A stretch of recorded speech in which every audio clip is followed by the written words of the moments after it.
this episode of the last couple of months has demonstrated is the extent to which the emperor has no clothes. The nepotism is just a manifestation of something bigger, which is that people are running a government office and they're running it without any oversight, or something I've been arguing for a long time. If you think it manifests itself only in this, it manifests itself in the way policies are made in marriage, etc. So what we're trying to do is rewrite the legal story of this, because we want to change things systemically here, not just help individuals, but change things systemically for the long term that will enable people to, enable transparency and enable people to live good Jewish lives in this country, knowing they can rely on the rabbin. I'm Scott Kahn, and this is the Orthodox Conundrum.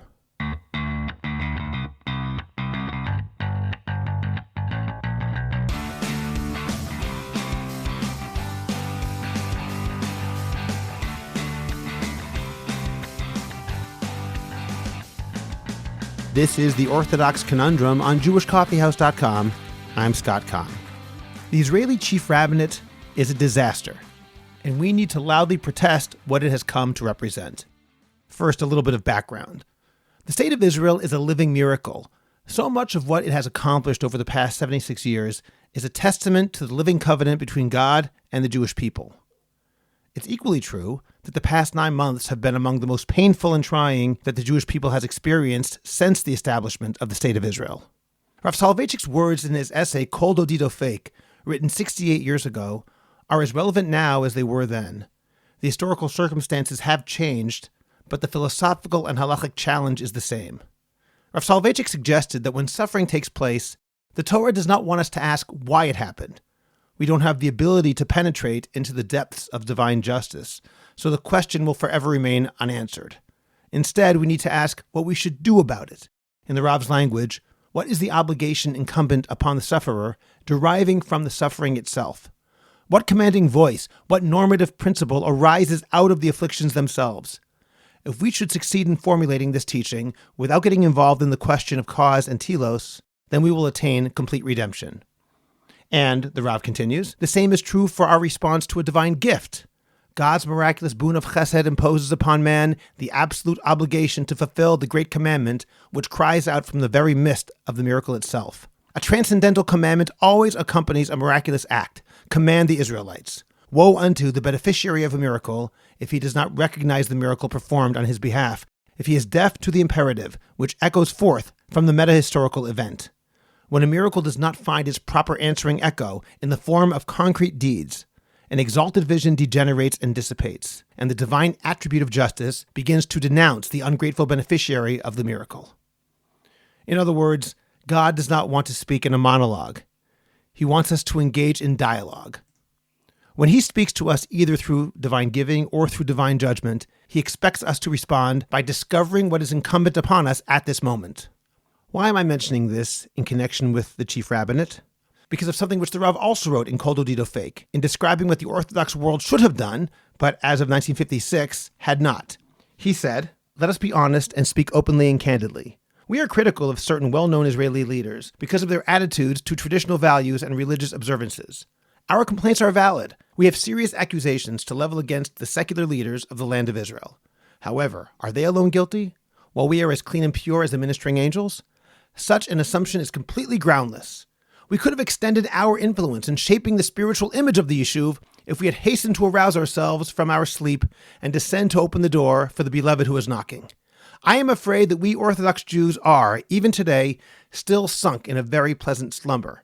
Had we established more religious kibbutzim, had we built more houses for religious immigrants, had we created an elaborate and extended system of schools, our situation would be entirely other than it is. Then we would not have to criticize the leaders of other movements so severely."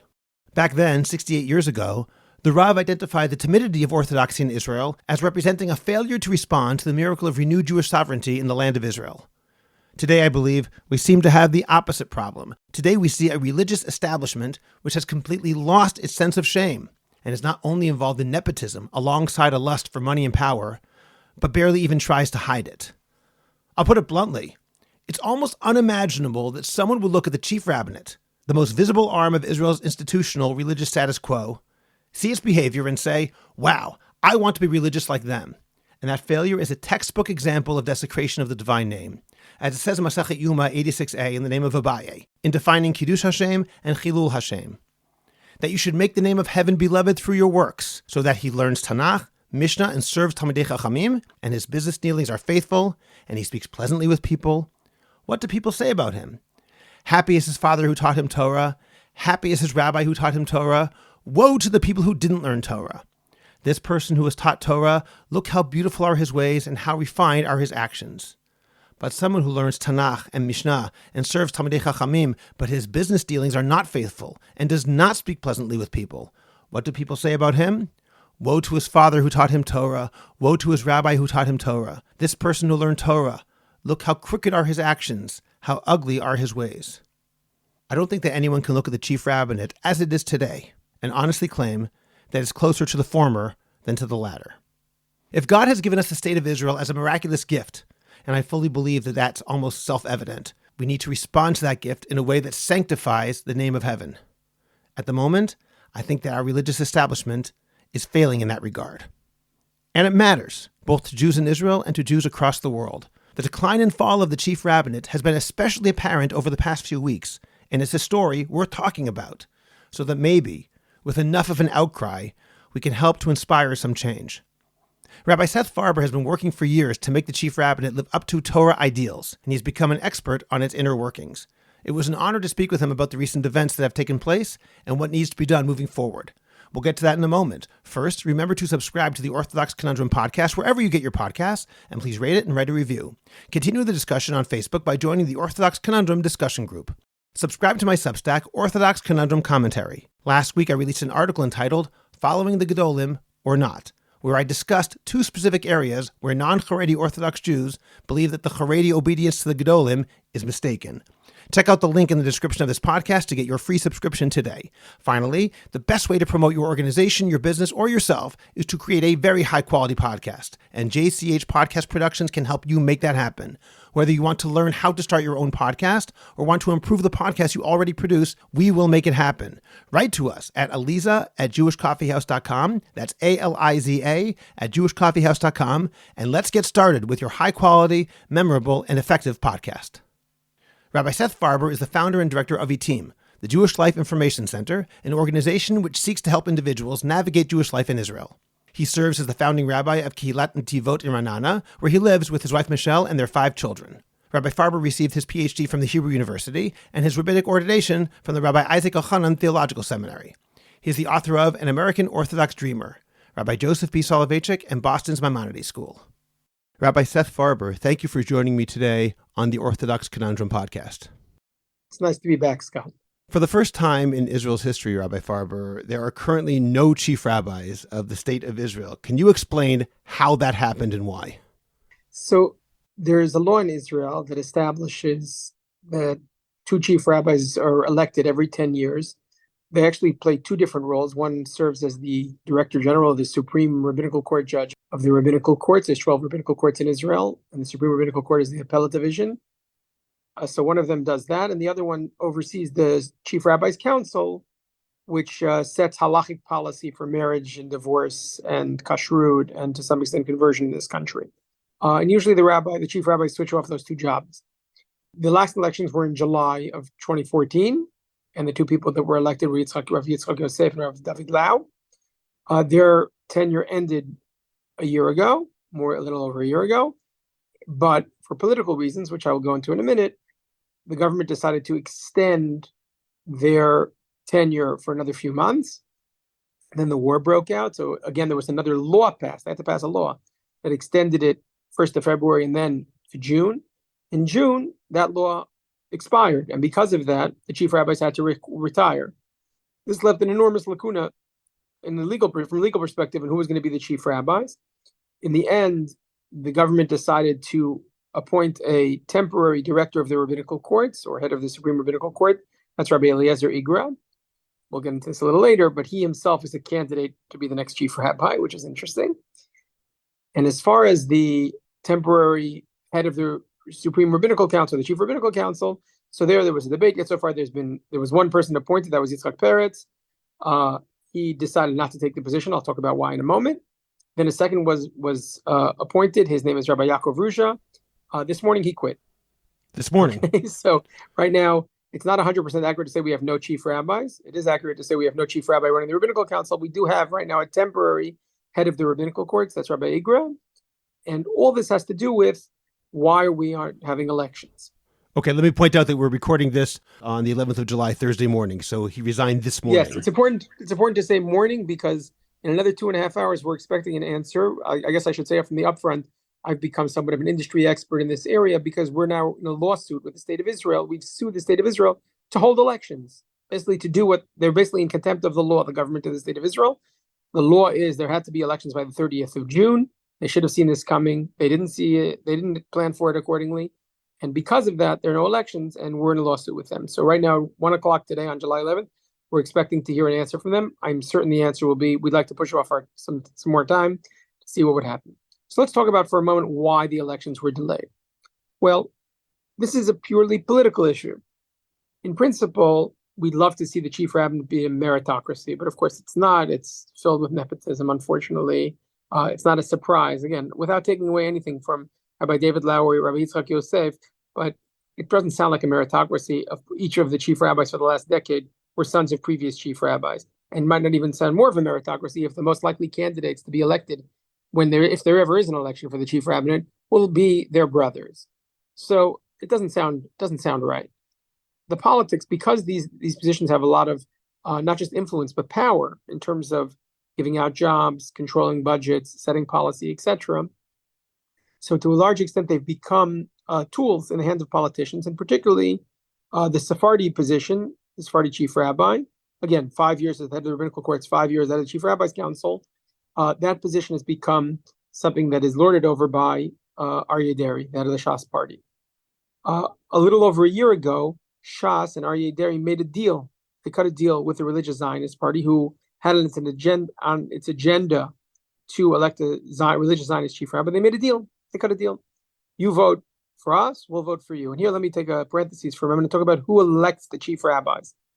The law from 1980 says that there's a 150 person body that elects the chief rabbis. That's made up of 80 rabbis and 70 public officials. Let's say the mayors of the biggest 14 towns are all part of the electorate. Heads of religious councils, rabbis from around the country. The Minister of Religious Affairs gets to appoint 10 of them.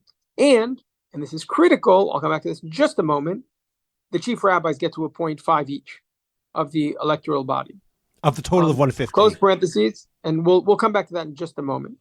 What happened was that Deri, who was basically controlling a lot of this electorate, he decided that he wanted to basically propose who was going to be the next chief rabbi, but he found himself in somewhat of a bind. He had a brother who was the chief rabbi and the head of the rabbinical courts in Beersheba, Yehuda Deri, who he wanted to be the chief rabbi, but he also had the brother of the present chief rabbi, who's the son of Avad Yosef. His name is David Yosef, and he also wanted him, and they couldn't decide basically what to do. And because of that, they pushed off the elections last July, simply because they couldn't decide who they wanted their candidate to be. The religious Zionists put forth a candidate, ironically a fellow named Meir Kahana. Okay, if you're still following, so we pushed off the elections. Obviously couldn't say, I can't decide who I want to put forward as chief rabbi, my brother or the present chief rabbi's brother. So they had an excuse. There's municipal elections and we have to wait for the new mayors to be elected so they can be part of the electoral body. Okay, whatever it was, but that got pushed off, and then it got pushed off again. In theory, if these elections happen every 10 years and municipal elections happen every 5 years, even on the surface, without playing games, that means that's always the case, that the election for the chief rabbinate happens right around the time of the election for the mayors of cities. I'm not here to generate even more cynicism, but yes, you're correct. Again, the timing might be off by a couple of months, but the bottom line is it does generally happen. And we've managed to overcome this problem before. The Jews crossed the Red Sea. They should be able to cross this problem as well. But it didn't make a difference. Again, the real problem was a personal one that Deri couldn't decide. One of the things they tried to do in the meantime was change the way, and adds a little complexity to it. They tried to change the way over the last year municipal rabbis are elected. Israel not only has chief rabbis, but has rabbis in every city. And what they thought to do was basically come up with a consolation prize. Whoever Deri wouldn't appoint or elect as chief rabbi, was based on this 150-person body, they'd get a very, very cushy position, either as the chief rabbi of Jerusalem or the chief rabbi of Tel Aviv. E-Team, the organization that I run, fought very, very hard against this, that we shouldn't change the way things are, people are elected. It's certainly not an election season. And yet so far, we've been very successful in that. So without going into too much detail. So the elections got pushed off, Finally, the chief rabbis were going to retire. In the meantime also, and again, I'm sorry for this, but in the meantime also, in last week, in really what could only be argued as like a tragedy or an ironic tragedy, one of the two candidates for Shas, Aryeh Deri's brother, Yehuda Deri, passed away in strange circumstances. He got some sort of infection and died just last week, but I think somewhat unexpectedly. So that makes it kind of a little easier, I would say, to move forward with the chief rabbi elections. But in the meantime, something else came up. Okay, what else came up? 5 years ago, in the elections for the Chief Rabbis Council, which happened every 5 years, not every 10 years, a lawsuit was filed that said that even though the Chief Rabbis Council is made up of rabbis, it strikes us as wrong. Etim did not file this lawsuit, that women shouldn't be considered to serve on the Chief Rabbis Council. After all, it's not a rabbinic council, it's an advisory council. And the Supreme Court said in the next elections, they didn't say it for 5 years ago, they said in the next elections, the chief rabbis' representatives, anybody they pick, they have to consider women as well. Well, we got up close to the chief rabbi elections now. As I mentioned before, in the 150-person body who elects the chief rabbis, 10 of them were hand-appointed by the chief rabbis. And the Supreme Court, the Rachman Center went back to the Supreme Court and said, hey, you told us that the chief rabbis have to consider women when they're handpicking these people. We want them to consider women. Well, as soon as that happened, the chief rabbi said, there's no way we're considering women because we don't recognize. And again, this is an issue of contention over the last 100 years with the Reform movement, the conservative movement. Today, a small group of Orthodox rabbis ordain women, but the majority of Orthodox rabbis do not ordain women. Certainly the Chief Rabbinate doesn't. And they said, since our positions are defined by law as rabbis, we're not willing to consider women for those positions. And because of that, yet so far, 5 people have lost their jobs. What do I mean by that? What I mean by that is that the chief rabbi said, we're not willing to go to elections with the chief rabbi if we have to choose women or even consider women to serve as our 10 appointees. Then they finished their term. A new rabbi came in and he said, I'm not willing to write a temporary. He said, I'm not willing to consider it. Then a second temporary position came in and today he quit. I mentioned before, same thing. I'm not willing to consider it. So right now we have no chief rabbi on the Sephardi side. On the Ashkenazi side, the head of the rabbinical courts, Rabbi Igra, well, he didn't have this problem because he excused himself. He said, I want to run for chief rabbi, so I obviously can't appoint the people who are going to vote for me. So because of that, Etim had actually sent a letter to the attorney general saying it's inappropriate for the chief rabbis to choose the electoral body if their brothers are running, and the attorney general agreed with us. So Rabbi Igra had it a little easier. He said, I don't need to appoint women because I'm not going to appoint them anyway because I want to run for chief rabbi. I'll come back to him in just a moment because there's another funny piece about him. So yet so far we have no temporary chief rabbis serving as the head of the rabbinical council, and there's a committee that's supposed to oversee these elections. And yet so far that committee has had 3 people, none of whom are willing to consider women in the appointees to serve on the electoral body. So right now, literally, if you followed, but right now this issue is in the Supreme Court. Like I said before, at 1 o'clock today, we're supposed to get an answer if they're supposed to move forward. This morning, the temporary chief rabbi quit over this issue. He doesn't want to go to elections if he has to consider a woman. He doesn't have to appoint a woman, by the way. I just want to make it clear. He just has to consider a woman. They're not even willing to consider a woman when the position is rabbi. And because of that, and this is the end of the story, right now there are no elections for the chief rabbinate on the horizon. Okay. This is a terrible story.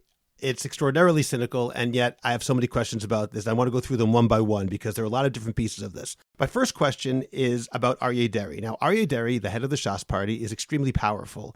At the same time, with 150 members who are chosen in different ways, how is it that Aryeh Deri single-handedly maintains control over this electoral body? 150 people can't all be chosen by Aryeh Deri or even theoretically the majority. How did this happen?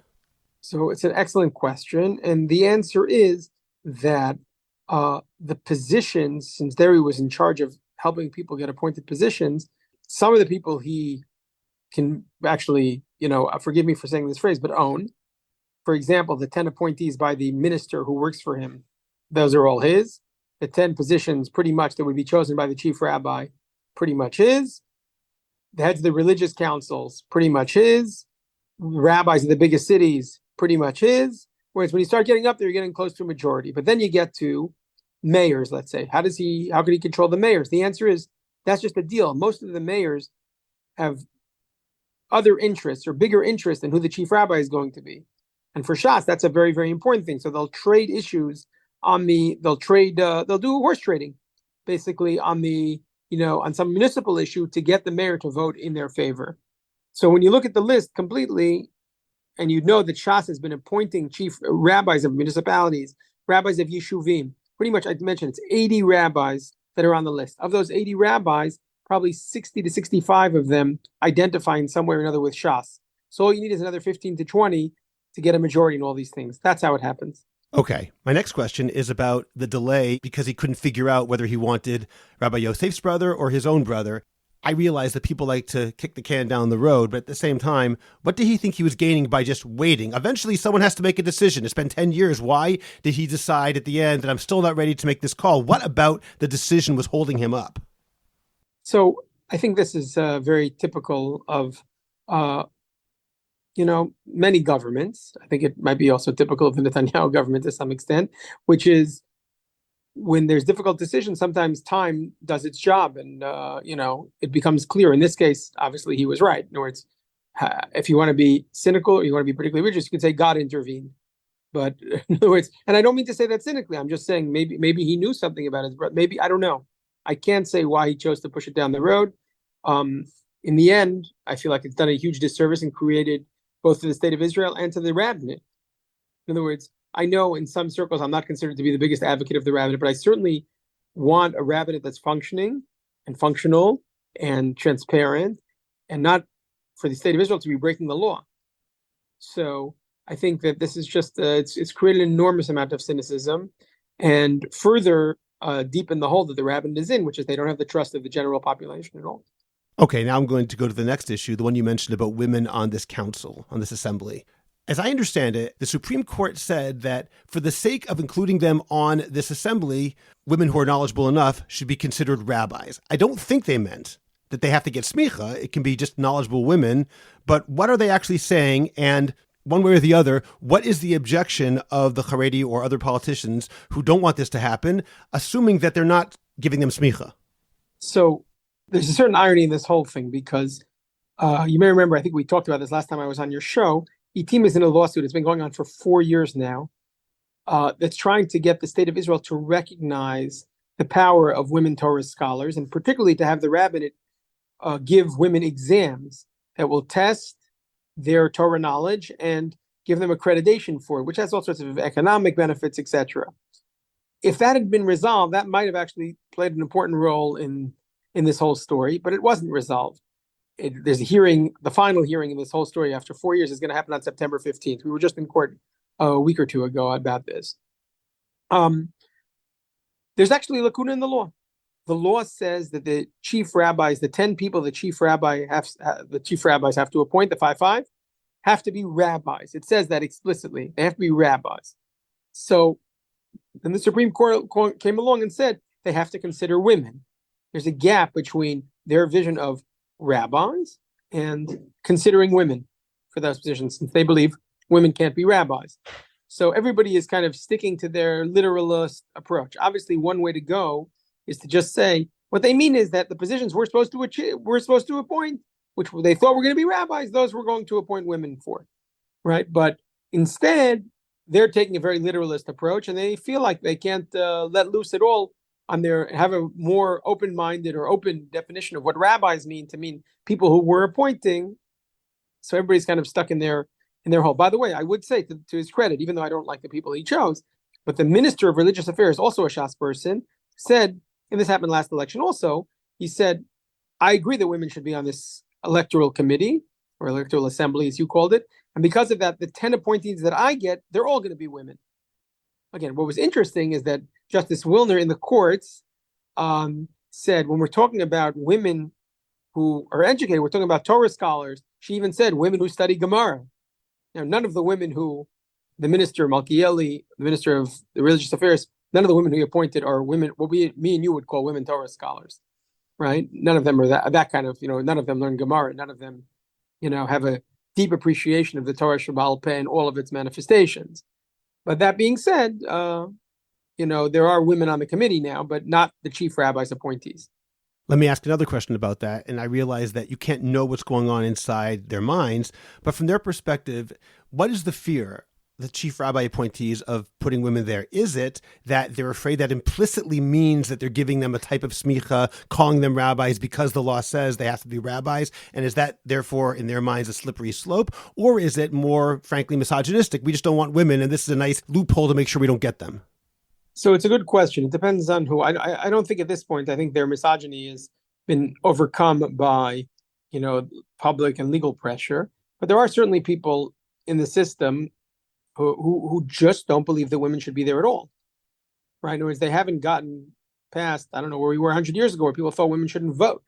So they haven't gotten past this. I know the Director General of the Ministry of Religious Affairs, Yehuda Avidan, said to me explicitly, he said, I don't believe, and they've actually tried to move legislation forward, I don't believe women should serve as head of religious councils. That's not the place for women. And, so it's very hard for someone like me, who's married to a Torah scholar, a woman who teaches Gemara, who believes very strongly, who's been involved in the women's learning movement for, my entire professional career, right? For 40 years, I've been involved in this. And, and all my daughters went to study in, yeshiva, and, it's very hard to see the gap that exists, but there is a gap. And we shouldn't pretend there isn't a gap. But that being said, I can't get into their minds, like you said. All right, let's talk about the nepotism issue. And before we begin the specific questions here, I'll just say that in my own mind, let's say, I don't think it's true, but let's imagine that the current chief rabbis, as you said, who are the sons of former chief rabbis, Rabbi David Lau and Rabbi Yitzchak Yosef, let's imagine they are literally the single best candidates in all of Israel for that job. In my own mind, I still think they should have been disqualified. Life isn't fair because it has the appearance/reality of nepotism, even if they are qualified for the job or are the most qualified for the job. Sometimes you have to demonstrate. In this case, we have to show that this is not a family trust. Now that we're talking about new candidates who are their brothers, it just gets even more ridiculous. So can you just talk for a moment about who the candidates are for both the Sephardi and Ashkenazi chief rabbi, should there ever be another election, and maybe talk about their connections, the nepotism or insiderness of the whole thing? Right. So on the Sephardi side, like I said, there were two candidates from the Shas party. Now there's one, just David Yosef. And again, he has a lot of credit to him, but I'll even say more than that. At Yehuda Deri's funeral, the outgoing chief rabbi Yitzchak Yosef got up and said, he announced that Yehuda Deri's son is going to take over for him in Beersheba. And I don't know Yehuda Deri's son, Avram Deri, at all. I don't know him at all. But I want to say two things, because that statement itself highlights something so dramatic. Number one, he's no longer the chief rabbi, so he doesn't have the capacity he doesn't even have a vote in who the next chief rabbi is. But there's a procedure here about how someone gets elected a chief rabbi of a city. And he just basically ignored it. He just declared him the chief rabbi. They're living in a different place. The democratic institutions that talk about how chief rabbis are elected, the law, that's irrelevant to them. So who are the candidates? There's another candidate that's emerged, who's kind of a candidate from the Otzma Yehudit party. Again, they're all connected to parties in some way or another. You're speaking about the Sephardi chief rabbi still. Right, the Sephardi chief rabbi. And that is Shmuel Eliyahu. Shmuel Eliyahu is the son of the former chief rabbi Mordechai Eliyahu. He's the chief rabbi of Tzfat. And again, like you say, I think it shouldn't be allowed even if he merits it. But more importantly than being the son of the former chief rabbi is that his son is also a minister in the government of the state of Israel. And he's doing everything in his power to mobilize his influence to make sure that his father is the chief rabbi. So that's created actually a fissure in the alliance between the Otzma Yehudit and religious Zionist parties, because the religious Zionists had this deal with the Sephardim. You'll get to choose the Sephardi chief rabbi, and we'll choose the Ashkenazi chief rabbi. On the Ashkenazi side, so it's actually a very, very interesting story. As I mentioned earlier, Bezalel Smotrich made a deal with Aryeh Deri and basically said, you'll choose, a year ago, you'll choose the you'll choose the Sephardi rabbi, and we'll choose the Ashkenazi rabbi. And they had a deal going for a while, and that way we'll vote for you, you'll vote for us, etc. How is this religious Zionist going to choose an Ashkenazi chief rabbi? That, by the way, got Otzma Yehudit and Ben Gvir, and particularly Amichai Eliyahu, totally annoyed. What are you doing making a deal on the back of our father, who we've been planning for him to be the chief rabbi for the last 20 years? All that being said, they made a deal. Then Smotrich went to some of the rabbis of the religious Zionist community and tried to formulate a plan how they were going to elect a chief, a candidate that would be agreeable to everyone. And they kind of created an ad hoc committee of about 40 rabbis or so to nominate one candidate for the religious Zionist party. Now, the most obvious candidate was also someone, the chief rabbi of Petach Tikva, and he was kind of like an obvious candidate for what I would call the more small c conservative branch of the religious Zionist party. But there was also this Rabbi Igro, who was one of the rabbinical, he was on the Supreme Rabbinical Court. He was a rabbi in Beersheba before. And there was also kind of an upstart candidate who had started planning, he's a rabbinical court judge, who had started planning his move towards the chief rabbinate years ago. His name, ironically, or maybe not so ironically, is Meir Kahana. And what ended up happening, which was quite dramatic, was that the conservative elements within this group ended up splitting their votes between the Petach Tikva rabbi, his name is Michael Levi, and Rabbi Igra. And in the end, the more moderate, younger voice candidate serves in the army. Rabbi Igra also serves in the army, but his Meir Kahana ended up becoming the candidate. That got Shas a little upset, but in the meantime, it meant that the doors were open to other candidates as well. But once if it wasn't the conservative candidate, that meant that other people felt like they could move in because the more moderate candidate, I'm not saying he's a moderate, but the more moderate candidate seemed to have less of a chance of being elected. So a number of other people moved in. I'll just mention two names quickly, and then we can move on. One was the rabbi of Netanya. His name is Kalman Ber. He used to teach in Karen B'Yavne. But most interestingly, someone who wasn't expected to move to run at all is the brother of Rabbi Lau. And now he seems to have been moving his candidacy forward. His father is actually moving his candidacy forward. And again, all these people are all related to other people. We actually put together a poster of how everybody's related to everybody. The head of the Jerusalem Rabbinical Council is the father-in-law of Rabbi Lau, and at least 4 or 5 members of Knesset are connected to Rabbi Yosef in some way. In other words, everybody's got some connection here. And of course, Amichai Eliyahu and Shmuel Eliyahu are connected. So everybody's using their political power to move people forward, as opposed to making it a meritocracy. And if we could only declare any first or second degree relatives simply cannot be chief rabbis, that would make it much easier, to move this forward. And that connection also extends to Rabbi Levi and Rabbi Igra as well? So Michael Levi and Rabbi Igra don't have any direct relatives, to the best of my knowledge, that are on the electorate, to the best of my knowledge, but I can't be sure. Actually, I take that back. Each of them has someone, but it's not like a son or a son-in-law. But there are connections. Okay. Now, why does someone want to be chief rabbi, and why does a given political party care who chief rabbi is? What difference does it make in the long term? What is the power specifically of the person who holds that job such that people care who it is? So there's a halachic dimension of it, there's a public dimension of it, and then there's an economic dimension of it. Okay, the halachic dimension of it is to set policy for marriage and divorce, and to a smaller extent, kashrut and conversion. Okay?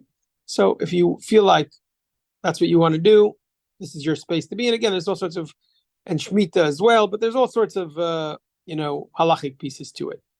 Then there's the public piece of it, which is participating in all sorts of public ceremonies, being there for people, etc. And some people that's very important too. There was a very unfortunate incident where one of the speaker of the Knesset today, the head of the Knesset, is homosexual, and he got up to speak at a funeral of one of the soldiers who was killed, and the chief rabbi got up and walked out during that ceremony. Which chief rabbi? Without saying, it's not important, but maybe it's better to say it. So Yitzchak Yosef walked out. That is a good example of when the disconnect, right? When you have a public position, but it doesn't fit. Again, I have no problem with someone's personal ideology, but you can't be in that position and walk out on a funeral like that. It's just not appropriate. But the third part, which is probably the most important part for our discussion today, is the economic part. What do I mean by economic part? This involves dealing out positions. It's not just positions in the office, and it's not just hundreds of millions of shekel of budgets and travel, etc. It's also being responsible for appointing, not exclusively, but appointing together with the local municipalities right now, local rabbis, religious councils, running all that operation. So it's not just the local office, but it's the ability to give out lots and lots of jobs. And that's why the politicians are very, very interested in being involved. And so it's not just a kavod issue, although that also plays a role. That's maybe the second issue, but the economic piece of it and the capacity to provide power to people, that's a big thing. Okay, I'm going to come back to the economic issue in a moment, but first I want to ask about the missing party here. We've spoken a lot about Otzma Yehudit, we've spoken about Bezalel Smotrich's religious Zionist party and Shas, but Yehadut HaTorah Meuchedet, UTJ, the Ashkenazi Haredi coalition of Agudat Yisrael and Degel HaTorah, You haven't mentioned them once. Are they not involved in this? Do they not care? So to some extent, they're a little ambivalent because for many, many years, since the 70s, they've been a little ambivalent about the chief rabbinate. They've been a little more strong about the rabbinical courts because they saw that there's an opportunity for jobs, but they hesitated always about the chief rabbi. They kind of stood in the background to a large extent regarding the chief rabbinate. In this case, they saw that it was a zero-sum game. If the religious Zionists were going to go with Shas, and they didn't think they had a chance. Now that that deal has been broken, so to speak, right? Smotrich was advocating for the moderate candidate. The head rabbi of this ad hoc committee that I mentioned before basically threw the mandate back to Smotrich. He said, I don't know if, my guy is going to get to be elected. I don't know if he has a chance. And then he kind of opened the doors. So UTJ has gotten back involved. Their candidate, so to speak, will be Rabbi Lau's son or Rabbi Lau's brother, or whoever, same person, right? That will be their candidate. They're very satisfied with him. They know he'll speak to their needs, etc.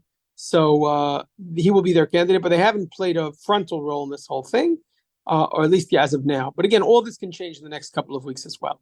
Can you discuss, Rabbi Farber, the proposed Shas legislation? And with this, I get back into the economic question.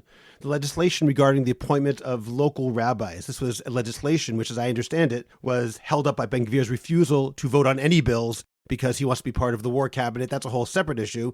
But as far as I understand, that's what's holding it up or what stopped that bill. But Shas had some bill in the pipeline which was going to give them even more control over who is appointed as local rabbis. What was that about? Right. So Israel doesn't just fund the chief rabbis, it funds municipal rabbis and even community rabbis to some extent. And right now, the equation which pays for that is that the municipalities pay for part of the bill, or even most of the bill, and the chief rabbinate kind of subsidizes a little those municipal rabbis. This all goes back to Derry trying to give a consolation prize to one of the people who he was trying to elect as chief rabbi and give the consolation prize to the other by giving him the rabbinate of Jerusalem or Tel Aviv. How could he do that? After all, you need the municipality of Jerusalem or Tel Aviv to agree. So in order to do that, they decided to change the legislation and basically turn the electoral power over exclusively to the Sar, to the minister. Meaning instead of it being 51% in the municipalities, it would basically be more than 50% in the chief rabbinate. The centralized authority would be able to appoint the chief rabbis, with the municipality having a smaller say.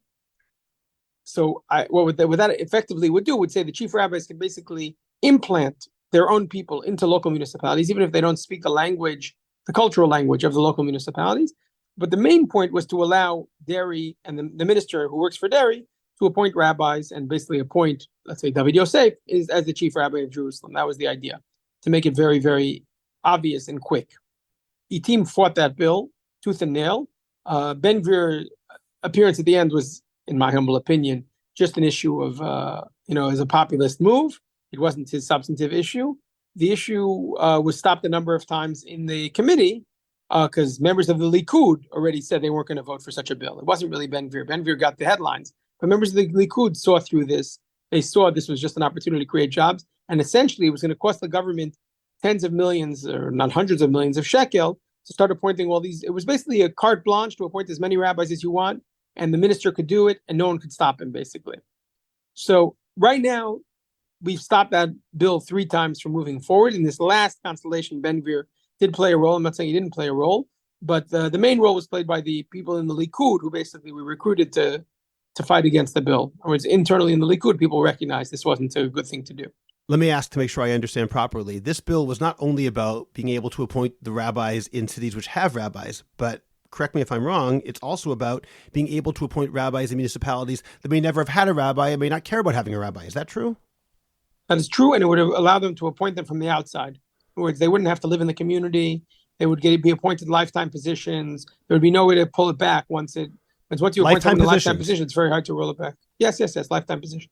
I know that I'm asking a question which shows my naivete, but at the same time, I can't help but ask, what is their ostensible justification for this? It seems like an obvious... They feel that the kavod of a rabbi, trumps everything.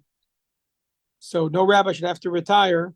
I feel ironic saying this to an English-speaking audience, right? No one should have to retire just because of old age, right? But of course, there's other people who are more senior than rabbis who are also struggling with that issue. So again, without but again, they feel that it covered for a rabbi. Only in the last election, the age of rabbis, municipal rabbis, has been lowered to 80 and then to 75, and now to 70, with the possibility of extending to 75 and 80 right now, without going into much of the details of the law. But many rabbis were grandfathered in. In fact, I said I'd get back to this. Let me just take the opportunity now. I live in Ra'anana. Our rabbi is in his late 80s. Unfortunately, he's suffering. Unfortunately, it's no secret he's suffering from dementia a little, but he was still the rabbi. He was still the rabbi until this year, where finally the law changed in the last government. The law changed and said that they forcibly retired him. So he was forcibly retired a year ago. He's not really functioning anymore as a rabbi, but he was the oldest person on the Chief Rabbi's Council. So when the Chief Rabbis retired last week, or 2 weeks ago now, almost 2 weeks ago, he became the Memalei Makom, the acting Chief Rabbi. And we sent a letter to the Attorney General saying, again, we didn't make a medical assessment ourselves. A few days before, on some other issue, his name had come up in the Supreme Court, and the rabbinate had said, he's not able to function. He's in a hospital. He's not able to function. So we said we didn't ask cynically, has he had a miraculous recovery? What we said is that if 3 days ago he was not able to function and even sign a piece of paper, how now can he be the acting chief rabbi? And eventually he resigned the position, letting the second guy took over, who was the chief rabbi, as I said before, until today. How about the other aspect, in terms of justifying, from Shas's perspective, the ability to appoint rabbis from outside the community, rabbis who have no connection to the community, without the community even getting a veto over it? What's the justification for that? Look, they think that their people, and again, they might be right in some circumstances, think that their people reflect a certain ideology about the way Torah should be practiced, and they feel that they can do that best, maybe better than the communities. Maybe the communities are tainted because they think they have the right values. But again, I don't think it's justified, and I present only one side of it. You really have to ask them how they understand this. I mean, in Jewish history, the communities had a say, all the say, in appointing their rabbis. It was never appointed from outside. Again, you're preaching to the converted here a little. I believe that also, and I've argued that, or our team has argued that in court. We've certainly argued it with the Attorney General. We spent tens of hours in the Knesset Law Committee trying to explain that this is not okay. This wouldn't fly in any other governmental organization. And I spend a lot of time talking to MKs and former ministers and present ministers, trying to explain to them this isn't okay and there's better ways to do this. What's happened now is that the main part of the law has been taken out. In other words, they bifurcated the law into 2 or 3 pieces, and now they're trying to pass them piecemeal. So again, that's what we're up to right now. And I'm just hopeful that we'll get to the end of this Knesset session. We have another 10 days or so before the Knesset session ends, and that this bill won't pass. May I ask, do these rabbis get paid a nice salary or a low salary compared to the Israeli public? It depends how long they've been serving. So, for example, in Ra'anana, where our rabbi was the rabbi since 1964, and every year his salary went up, so he was making significantly higher. He was making in the high 80,000 shekel a month. That's not a small salary. And there were a number of them. The rabbi in Rishon, who also just, was forcibly retired, was making the same thing, Rabbi Wolpe. And there were a number of rabbis who were well into their 90s who were still making salaries. By the way, I should make it clear, there's no job description for what a community rabbi does, for the municipal rabbi does. Forget about living in the community. There's nothing that says he has to do anything. He can just show up when he wants and not show up when he doesn't want. He does not have to live there, in other words. You could be appointed a municipal rabbi and live somewhere else. The law was changed that he has to live there, but all the rabbis who were grandfathered in. Some of them lived there, some of them didn't. Some of them had apartments there but weren't living there. But the bigger issue was that there's no job description. They don't have to come to funerals. They don't have to come to communal events, etc. It's a real lacuna in the system. And one of the things the team is trying to do now, if we could sum up, I think that one of the things that this episode of the last couple of months has demonstrated is the extent to which the emperor has no clothes, which the extent to which the nepotism is just a manifestation of something bigger, which is that people are running a government office and they're running it without any oversight, or something I've been arguing for a long time. But if you think it manifests itself only in this, it manifests itself in the way policies are made in marriage, etc. So what we're trying to do is rewrite the legal story of this, because we want to change things systemically here, not just help individuals, but change things systemically for the long term that will enable people to, enable transparency and enable people to live good Jewish lives in this country, knowing they can rely on the rabbin. Rabbi Farber, how did we come to this? And I'm asking that question from a place of ignorance. I may be wrong, but I always thought that chief rabbis in the past whether it was Rav Avram Shapira, Rav Mordechai Eliyahu, people who were 30, 40, 50 years ago, those chief rabbis, I never heard that there was such nepotism and political maneuvering to make this happen. And perhaps it's wrong for me to say this, and you can tell me if this is incorrect. I understand that really began 3 chief rabbis ago when the older Rabbi Lau became chief rabbi. I remember at the time reading that it was a much more political process than it had been in the past. And maybe that's not true. I don't know. So first of all, is that accurate? Have things changed? And if so, why did they change and how did that happen?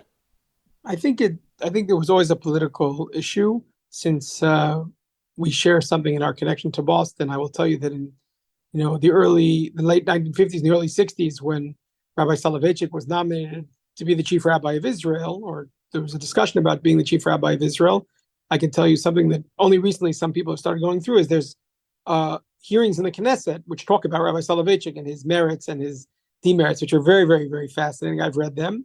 And I learned all sorts of things about that. So I think it's always been political. I think in general with politics, we tend to more look at the things we understand now and see those things under more scrutiny. I think the fact that there's more press and there's more NGOs like E-Team, but not only E-Team, that are keeping an eye on this and watching it, I think that brings it all to everybody's attention a lot more. And again, my goal is not to make people cynical. My goal is to make them transparent and make it, I'm not proud of this. I think it's a big embarrassment. I think it's a big stain on the state of Israel. So I think we really need to, right now we have other foci, the war is obviously the most important thing, and the families of the Chatufim and the people who are in captivity and the people who are not living in their homes, they're uprooted, and the Jewish refugees. When was the last time we had Jewish refugees? And we have Jewish refugees here for 9 months already, and people aren't paying attention. Those are the things that ought to be occupying our time. But specifically because of that, I think that the nepotism and these issues are incredibly humiliating for the state of Israel and completely unnecessary.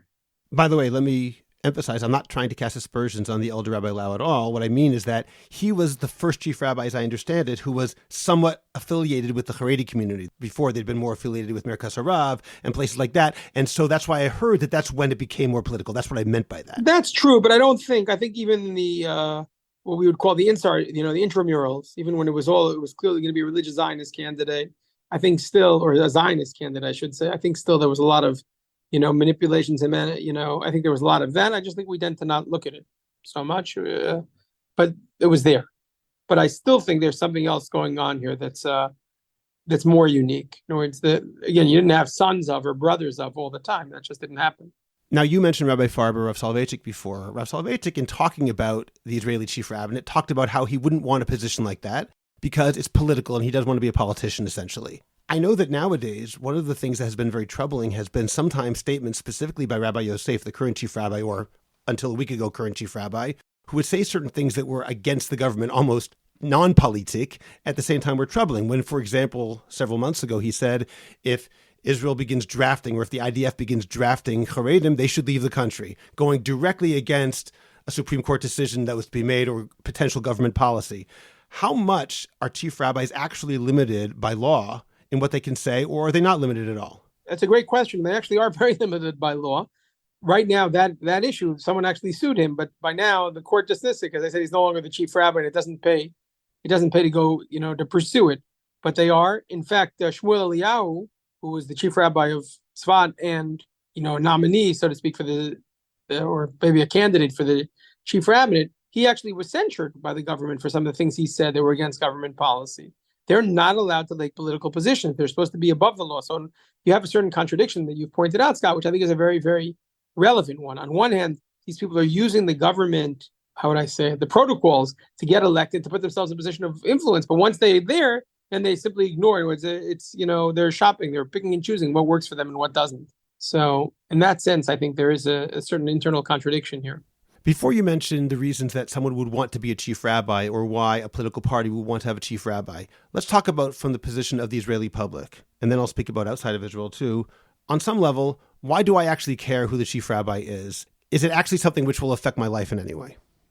So it's a great question. The IDI, the Israel Democracy Institute, just did a study, and 77% of Jewish Israelis say that it's important for them to have a chief rabbi. But something like 62% said, not in the way that it's working right now. This doesn't work for us. And in other studies that we've been involved in, 78% of Jewish Israelis said they don't trust the chief rabbinate. They trust the chief rabbinate even less than they trust Knesset members, if you can imagine such a thing. It's the number one thing consistently they don't trust. So you have a problem here. People want a chief rabbi, but they don't want it like this. How does it affect you on a day-to-day basis? First of all, it affects people economically because there's tons of money being spent. Secondly, it affects, again, not relative to the defense budget, but it does affect people. Secondly, everybody knows someone at any given time getting married, buried, the kashrut certification, etc. That affects people, on a regular basis. Mikvahs, the number, I know for your listeners, it'll shock people, but 600,000 women, different women use mikvahs every year in this country, right? It's not like you're a small community where 200 or 300 people using mikvah. 600,000 women. So if you don't have policies regarding that are, that's going to disenfranchise a lot of people from living Judaism in the Jewish state. It's really, right, so it affects those areas. Again, in Shemitah years, it affects things economically in a very, very significant way. So it does impact on people's lives on a pretty regular basis. Just people they're inured to it. They're used to, the way things work, instead of saying, oh, this could be better. This could be, different. Well, let me push back a little bit, because all of those things are definitely true. That's what the rabbinate is involved in. But I've been here for 28 years, and of course, I may not be paying attention enough. But on some level, the policies seem to more or less stay the same, no matter who the chief rabbi is. So while the rabbinate affects us, the identity of the chief rabbis, to me, is more of a public face of something that doesn't really change underneath it. Am I wrong? So to some extent, I don't know how you feel, but over the last few years, and again, I'm not embarrassed to say this, going to public ceremonies in Ra'anana, Yom HaZikaron, right, Memorial Day in Israel, and having a chief rabbi who doesn't identify with soldiers being killed, it just, I felt like it was inappropriate. It was wrong. If you have a chief rabbi who gets up there and says, the soldiers aren't really saving the country, the Torah learners, and I'm not taking anything from Torah learning, as you know, as I hope many of your listeners know, I'm very, very committed to Torah learning, and I'm very, I think it's the most central and the most noble thing that someone can do. But in the Milchemet Mitzvah, at a time of war, where the very ethos of the state is threatened, we need to go out and fight. We need to be prepared to go out and fight, even at the expense of leaving the Beit Midrash. So when someone doesn't identify with those values, and yet he's standing up there on, Yom HaZikaron and sitting at the national ceremony, that should bother people. If it doesn't bother you, it's just because we just ignore it. But it doesn't have to be that way. It could be better. It could be different. It could be, we could have a real Jewish state here, instead of just having to apologize for the public face of Judaism. So in addition to the policies, I think just the experience of Judaism through people who are being appointed through nepotism, etc. And again, it's not slogans, nepotism, right? Look at the candidates, look at who's serving there, look at the jobs they're giving out, look at the, relationships. There's a real problem here. How about most of my listeners who don't live in Israel? How does this affect them at all? Should they care at all, or is this an internal Israeli issue with no effect on the diaspora? So I'll make two comments about this. First of all, more and more Israel is the center of Jewish life around the world, and Israel should be the center of Jewish life around the world. Even if we're not always happy with the way Israel functions and living outside of Israel, Israel is a centerpiece for our Jewish life. And as more and more Jews live here, and the overwhelming majority of Jews live here, it's appropriate that be the case. I'm not denying that there's legitimacy and you can be a Zionist outside of the state of Israel, but this is the center of Jewish life. And because of that, Judaism in the state of Israel ought to reflect a sensitivity towards diaspora Jews. The second thing is that many of the policies of the state of Israel are being exported to the diaspora. As you know, we've talked about in the past, I'm a big advocate of enabling people who want to join the Jewish people through conversion to be able to do so in a halachic manner. But I feel like the very, very narrow policies of the Chief Rabbinate not only reflect or not only are indicated by what goes on here, but more and more I hear from communities overseas, our standards are the standards of the Chief Rabbinate. Well, the standards of the Chief Rabbinate aren't necessarily halachic standards, and they're certainly not the only halachic standards. Judaism managed in the halachic universe to operate without one chief rabbi for many, for 2,000 years or 1,800 years. There's no reason to think that right now, in a minute, we can decide this has to be the monopolistic standard of Jewish communities around the world. And it comes back really, Scott, to the issue of should one chief rabbi sitting in Jerusalem on Jeremiah Street on Rehov Yirmiyahu, should he be able to decide what the policy is for, and then just fill in the blank? Los Angeles, Buenos Aires, Melbourne, Cape Town, France, Paris. Should he be able to decide that when he doesn't have a sense of the nuances of the community? I remember Rav Soloveitchik, I was told many times when he sent rabbis out, and they would call him, he'd said, "You're the Morad Asra, you know the beat, the rhythm," again, I'm paraphrasing here, "of the community. So I can give you the guidelines, but in the end, you have to decide how to apply them in your way." And I think that's the Judaism that reflects true halachic Judaism, which is that we invest people with the power to make the decisions themselves on the local level.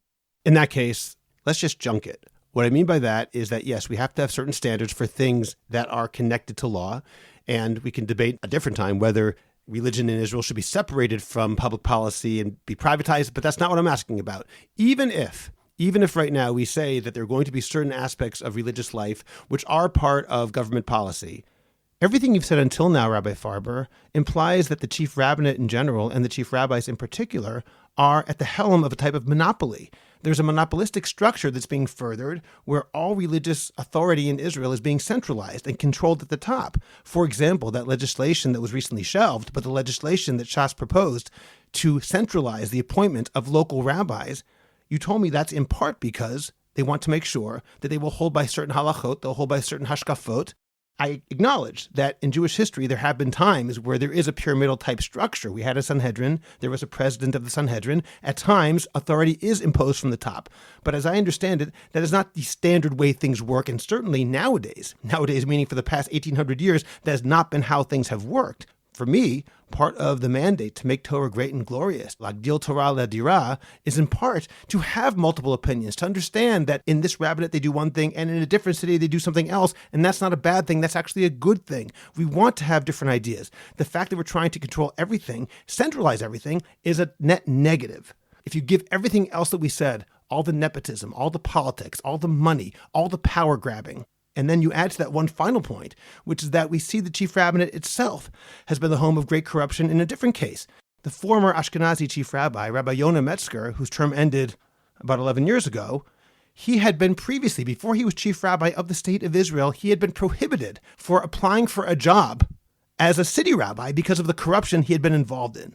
Because certain parties wanted him to be the chief rabbi for their own reasons, they got around that particular stricture by saying, well, he can't be a city rabbi, but he can be chief rabbi of Israel, which is among the most cynical things we've seen in a long time. And then, lo and behold, after he was chief rabbi, he was actually thrown in jail for some of the things he did as chief rabbi. We're talking about somebody who did some really, really bad things. This is the number one Ashkenazi rabbi in Israel, according to government law. Given all of that, my question is it even worth it? Why not just throw out the concept of having a chief rabbi of Israel and open it up to a different kind of system? So there's two answers to that question. One is a technical one, which is that it's not feasible right now to do that politically. But the real answer is that I don't believe we have to separate religion and state. I believe we have to really separate religion and politics. And what that means is taking away some of the power from the chief rabbinate, but allowing them to have more influence. If I can use one of, a distinction that Rabbi Sachs has used in, a number of times, where you can somehow have influence without necessarily having to wield tremendous amount of power. And I believe we could create, and that's one of the things that Itim has spent a lot of time in the last 6 months working on, is trying to create a new structure where there'll be greater representation in the chief rabbinate, in the chief rabbi's council, and they'll have more influence but less power. And therefore we can take, and the hope is that we can take politics, we can't take it completely out of the game, but we can take a lot more out of the game, and that's end some of this stuff. One of the things that, again, the war is exposed is opportunities to rewrite stories, rewrite narratives in the state of Israel. A lot of narratives are being rewritten now. The economic narrative is going to be rewritten, and the security narrative is going to be rewritten in Israel. Obviously, we have to do that. And I believe also that the Jewish narrative of the state of Israel is going to be rewritten. And part of that is going to be changing the way the rabbinate works. Like I said, 77%, again, this is not my statistic, it's the Israel Democracy Institute, but 77% want a chief rabbinate. I also like the idea of having a chief rabbinate, but just less politics, not less politics, no politics, or the aspiration to have as little politics as possible. Let's make it a meritocracy. Let's have rabbis who aren't afraid to give up their power to be part of this. And we can move forward with a deeper Jewish story of the state of Israel. I can already name people I don't want to do it here, who would bring that spirit to the Chief Rabbinate. They would say, what has happened here over the last 20 or 30 years is not good for the Jewish story, for the future of the Jewish state of Israel. Or I should say even better, for the Jewish future of the Jewish state of Israel. And because of that, it's possible to change. So I'm not a big believer in destruction. I'm a big believer in tikkun and building. And there are things that are positive about what's going on here. And we can do better. We can do much, much better. And with God's help and with a lot of, luck, we'll be able to make that happen. Are you describing a chief rabbinate, which is more akin to like the president of Israel is the head of state, whereas the prime minister is the head of government? Are you talking about a chief rabbinate who is currently the head of state instead of being the head of government in a religious sense? That's a nice way to put it. And again, we can have professionals doing the institutions, the implementations of certain things. For example, in kashrut today, we don't need one policy. We can have multiple policies, and we have professionals who know how to do that. And people can, do that. And marriage is the same thing, and the divorce is the same thing, and certainly in other policies, conversion for sure. No, it's a conversion. It's already happened, right? I'll just remind you for a second. In conversion, I run my own conversion court called Itim Giur Kahalacha. We're now doing 20% of the conversions in Israel. The state of Israel recognizes them, and it's inexcusable that the rabbinate doesn't. The only reason they don't is because we're kind of a thorn in their side. But in principle, they know as well that it's their rabbis, official rabbis of the state of Israel, that were not just received ordination from the state of Israel, but they're functioning today as rabbis of the state of Israel who were appointed by the chief rabbi. They're doing the conversions. So it's an absurdity. It's all a political game right now. No one thinks it's a substantive game. So just to make that switch and say, let's talk substance for a minute, we can get a lot of things done here. And your positive attitude is really, really refreshing. I do wonder, though, is it really possible to change things given the political reality? So right now it isn't. Right now we're playing defense. But I believe, in the coming months or years, I think there'll be opportunity for change, and particularly because tragically, we've gone through a real shakeup. In other words, something has happened at the very, soul of this country, and there's going to be a need to rewrite a lot of things. And again, whether it'll happen by people like me, in their 50s, or it'll happen by people who are in their 40s or 30s, that's a good question. I don't know the answer to that question, but it's going to happen for sure. Rabbi Seth Farber, I appreciate your sharing your experience and wisdom today. Thank you for joining me. Thank you. Subscribe to the Orthodox Conundrum podcast wherever you get your podcasts, and please rate it and write a review. Please visit jewishcoffeehouse.com for other episodes of the Orthodox Conundrum, as well as many other great podcasts, including Intimate Judaism, The Maimonides Minute, Chochmat Nashim, The Francisca Show, and Let My People Eat. I'd appreciate it if you go to Apple Podcasts and rate and review the Orthodox Conundrum. It takes literally 2 minutes. It's just giving a certain number of stars and writing 1 or 2 sentences. Please like the Orthodox Conundrum podcast on Facebook and join our growing Facebook group, the Orthodox Conundrum Discussion Group, where you can feel free to discuss issues in Orthodoxy in an honest and friendly environment. I hope you'll become a Jewish Coffee House patron on Patreon. Just click on the link in the description of this podcast, and you can get bonus episodes, Jewish Coffee House merch, and more. You'll get special episodes on all sorts of topics that are only available to subscribers. And you'll be helping Jewish Coffee House spread our message of a welcoming, intellectually engaged, and honest orthodoxy. Just join Patreon. It's only a couple of dollars a month, and you can stop anytime, so join today. Finally, do you have a message that needs to get out? Do you want to promote your business, your organization, or your cause? The best way is by producing a podcast, and Jewish Coffee House can make it happen. I have experience producing hundreds of podcasts, both for myself and for satisfied clients. Whether you want to learn everything you need in one day, or relax and record and let me do the heavy lifting, Jewish Coffee House Productions will work with you to make it happen and make it even better than you imagined. Let me help you today. Write to me at scott@jewishcoffeehouse.com or go to jewishcoffeehouse.com, click on Productions, and sign up for a free consultation. Make your voice heard, promote your cause, sell your product, and engage an audience now. I'm Scott Kahn. This has been the Orthodox Conundrum on jewishcoffeehouse.com.